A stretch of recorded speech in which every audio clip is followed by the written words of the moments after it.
Assalamualaikum warahmatullahi wabarakatuh. Kami dari kelompok 2. Di sini kami akan menjelaskan terkait mata kuliah Farmasi Industri Terapan tentang cara penyimpanan dan pengiriman obat yang baik di industri farmasi. Berikut adalah acuan atau daftar isi mengenai materi yang akan kami sampaikan, yang meliputi prinsip dan organisasi manajemen, manajemen mutu dan pemantauan kondisi penyimpanan serta transportasi, kendaraan perlengkapan dan pengiriman, serta dokumentasi dan kegiatan kontrak. Sebelumnya perkenalkan, nama saya Mutiara Dinda Putri. Di sini saya akan menjelaskan terkait prinsip dan organisasi manajemen. Penyimpanan dan pengiriman adalah bagian yang penting dalam kegiatan dan manajemen rantai pemasokan obat yang terintegrasi, di mana untuk penyimpanan dan pengiriman ini telah diatur dalam CPOB yang menetapkan langkah-langkah yang tepat untuk membantu pemenuhan tanggung jawab terhadap kegiatan penyimpanan dan pengiriman produk, di mana untuk CPOB ini merupakan cara pembuatan obat yang baik dan diatur dalam Permenkes yang terbaru ialah pada tahun 2018. Selanjutnya adalah bagian penyimpanan dan pengiriman. Untuk penyimpanan, kondisi penyimpanan untuk obat harus sesuai dengan rekomendasi dari industri farmasi dan harus disimpan terpisah dari produk selain obat serta terlindung dari dampak yang tidak diinginkan seperti paparan cahaya matahari, suhu, kelembapan, atau faktor eksternal lain. Untuk perhatian khusus diberikan pada obat yang memerlukan kondisi penyimpanan khusus.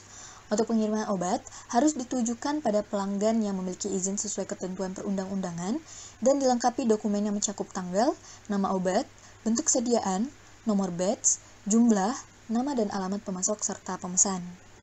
Berikut adalah bagian umum. Yang pertama, gudang industri farmasi yang bertindak sebagai pusat distribusi produk hendaklah industri yang menerapkan dan memenuhi cara distribusi obat yang baik atau CDOB. Yang kedua, mutu obat dapat dipengaruhi oleh kekurangan pengendalian terhadap proses kegiatan penyimpanan dan pengiriman. Yang ketiga, semua kegiatan dalam penyimpanan dan pengiriman dilaksanakan sesuai prinsip CPOB dan CDOB yang bertujuan untuk menjamin mutu dan integritas obat. Selanjutnya adalah bagian personalia. Adapun personel yang terlibat dalam kegiatan ini hendaklah dilatih dalam semua persyaratan aneks dan mampu memenuhi persyaratan tersebut.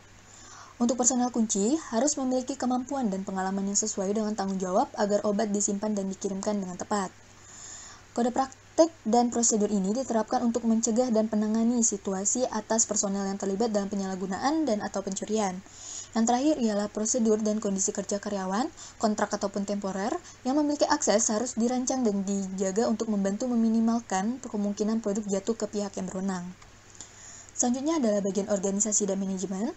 Yang pertama, bagian gudang termasuk dalam struktur organisasi industri farmasi dengan tanggung jawab, kewenangan, dan hubungan timbal balik ditujukan dengan jelas.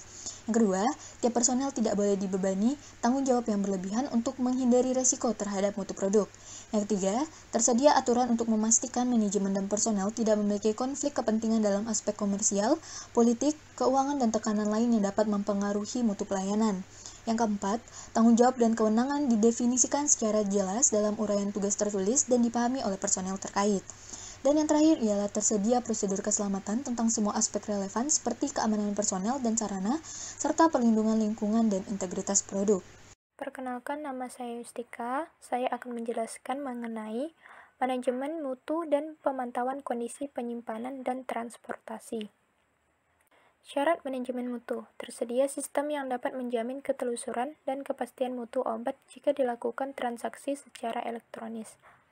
Dibuat prosedur dan catatan tertulis untuk memastikan ketelusuran distribusi obat. Tersedia prosedur pelulusan obat yang disetujui untuk memastikan bahwa obat dijual dan didistribusikan hanya kepada distributor yang berwenang. Prosedur tetap harus tersedia untuk semua pekerjaan administratif dan teknis. Fasilitas penyimpanan. Area penyimpanan. Obat ditangani dan disimpan dengan cara yang sesuai.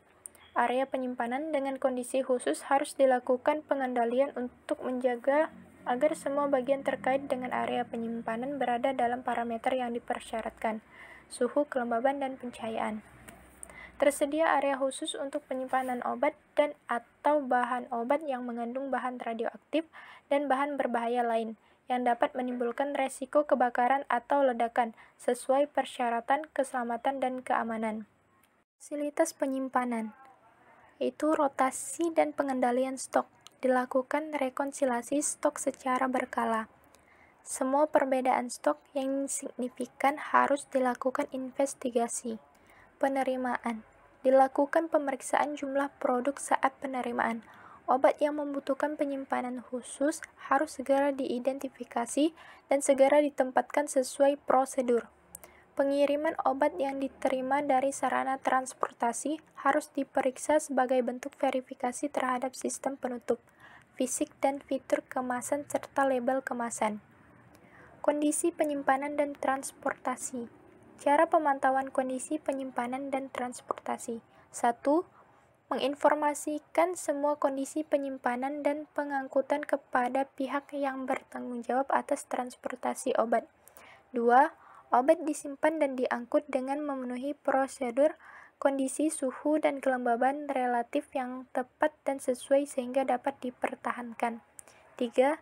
Data pemantauan suhu harus tersedia untuk dievaluasi dan hasil pemeriksaan dicatat dan disimpan. Alat pemantauan suhu disarankan diletakkan di area yang sering menunjukkan fluktuasi suhu. Baiklah, perkenalkan nama saya Henny Mariasi. Saya akan melanjutkan penjelasan mengenai kondisi penyimpanan dan transportasi. Pada poin keempat, tersedia prosedur tertulis untuk melakukan investigasi dan penanganan jika terdapat penyimpangan terhadap persyaratan penyimpanan. Obat harus disimpan terpisah dari produk selain obat dan terlindung dari dampak yang tidak diinginkan, seperti paparan cahaya matahari, suhu, kelembaban, atau faktor eksternal lainnya. Perhatian khusus harus diberikan untuk obat yang membutuhkan kondisi penyimpanan khusus. Obat harus disimpan dan ditangani dengan baik, yang dimana hal ini dilakukan untuk mencegah ketumpahan, kerusakan, kontaminasi, dan campur baur. Obat tidak boleh langsung diletakkan di lantai. Selanjutnya, pada bagian ketiga mengenai kendaraan perlengkapan dan pengiriman.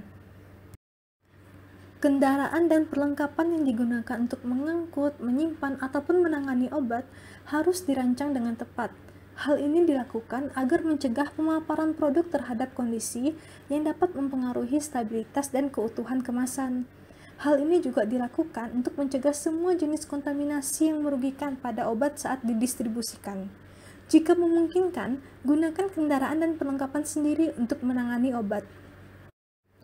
Kendaraan dan wadah pengiriman hendaklah mempunyai kapasitas yang memadai untuk penempatan berbagai kategori obat secara teratur, serta memiliki alat untuk memantau kondisi produk seperti kondisi suhu atau kondisi kelembaban produk obat, yang dimana alat tersebut harus dikalibrasi terlebih dahulu. Dan juga adanya tindakan pengamanan. Hal ini dilakukan untuk mencegah pihak yang tidak berwenang masuk, merusak kendaraan dan perlengkapan, serta mencegah pencurian atau penggelapan. Selanjutnya, pada bagian wadah pengiriman dan label, wadah pengiriman tidak boleh mengakibatkan efek merugikan terhadap mutu produk, serta harus memberikan perlindungan eksternal termasuk kontaminasi. Label harus mencantumkan nama dan alamat industri farmasi, kondisi transportasi khusus, serta simbol-simbol keamanan, apabila obat dikirim dari luar pengendalian sistem manajemen industri farmasi. Label wadah pengiriman tidak perlu mencantumkan deskripsi lengkap mengenai isi produk. Hal ini dilakukan untuk menghalangi pencurian, akan tetapi tetap mencantumkan informasi yang memadai mengenai kondisi penyimpanan dan tindakan yang diperlukan untuk menjamin penanganan yang tepat. Hendaklah tersedia prosedur tertulis apabila wadah pengiriman terdapat kerusakan ataupun pecah. Selain itu harus diberikan perhatian khusus untuk produk yang mempunyai potensi bahaya. Jika memungkinkan, gunakan kendaraan dan perlengkapan sendiri untuk menangani obat. Selanjutnya, pada bagian pengiriman dilakukan apabila sudah menerima pesanan resmi atau rencana penggantian produk yang resmi dan didokumentasikan. Pada bagian pengiriman ini dibuat catatan pengiriman obat, yang dimana catatan pengiriman obat ini harus memiliki beberapa informasi seperti tanggal pengiriman, nama dan alamat perusahaan transportasi, nama, alamat dan status penerima seperti apotek, rumah sakit, ataupun klinik. Deskripsi produk yang dimana mencakup nama, bentuk sediaan, dan kekuatan sediaan. Jumlah produk seperti jumlah wadah dan jumlah produk per wadah, nomor batch dan tanggal kadaluarsa, kondisi transportasi dan penyimpanan yang ditetapkan, dan nomor unik untuk order pengiriman. Baiklah, selanjutnya adalah catatan tersebut harus menjamin ketertelusuran dan mempermudah penarikan obat. Cara transportasi saat melakukan pengiriman obat harus mempertimbangkan semua kondisi, termasuk iklim dan juga variasi cuaca. Lalu hendaklah dilakukan validasi pengiriman untuk membuktikan bahwa seluruh kondisi penyimpanan terpenuhi pada seluruh rantai distribusi. Selanjutnya adalah obat tidak boleh dipasok setelah ataupun mendekati tanggal kadaluarsa. Selanjutnya adalah dokumentasi dan kegiatan kontrak. Pada bagian dokumentasi, harus terdapat prosedur dan catatan tertulis yang mendokumentasikan seluruh kegiatan yang berhubungan dengan penyimpanan dan pengiriman obat. Lalu tersedia mekanisme untuk melakukan transfer informasi, baik mengenai mutu atau regulasi antara industri farmasi dan pelanggan maupun informasi kepada Badan POM sesuai persyaratan. Kemudian, catatan yang terkait dengan penyimpanan dan distribusi obat disimpan dan tersedia jika diminta oleh Badan POM sesuai dengan CPOB. Produk yang disimpan harus memiliki catatan permanen baik tertulis maupun elektronis dan harus mengindikasikan kondisi penyimpanan yang direkomendasikan, semua tindakan pencegahan yang harus diamati. Lalu apabila catatan dibuat dan disimpan secara elektronik, maka hendaklah tersedia backup atau untuk mencegah kehilangan data. Pada kegiatan kontrak, tiap kegiatan penyimpanan dan pengiriman obat yang didelegasikan kepada orang atau sarana lain dilaksanakan sesuai kontrak tertulis yang disetujui oleh pemberi dan penerima kontrak tersebut. Kontrak tersebut hendaklah menegaskan tanggung jawab masing-masing pihak, termasuk ketaatan terhadap prinsip-prinsip CDOB. Tiap penerima kontrak hendaklah memenuhi ketentuan yang tercantum dalam pedoman CDOB tersebut. Dengan syarat, dalam kondisi tertentu, subkontrak diperbolehkan jika ada persetujuan tertulis dari pemberi kontrak. Lalu penerima kontrak hendaklah diaudit secara berkala. Prinsip CDOB. Prinsip-prinsip cara distribusi obat yang baik atau CDOB berlaku untuk pengadaan, penyimpanan, penyaluran, termasuk pengembalian obat dan atau bahan obat dalam rantai distribusi. Semua pihak yang terlibat dalam distribusi bertanggung jawab untuk memastikan mutu obat atau bahan obat dan mempertahankan integritas rantai distribusi selama proses distribusi. Lalu prinsip-prinsip CDOB berlaku juga untuk obat donasi, baku pembanding, ataupun obat uji klinis. Semua pihak yang terlibat dalam proses distribusi harus menerapkan prinsip kehati-hatian due to diligence dengan mematuhi prinsip CDOB, misalnya dalam prosedur yang terkait dengan kemampuan telusur ataupun identifikasi rasio.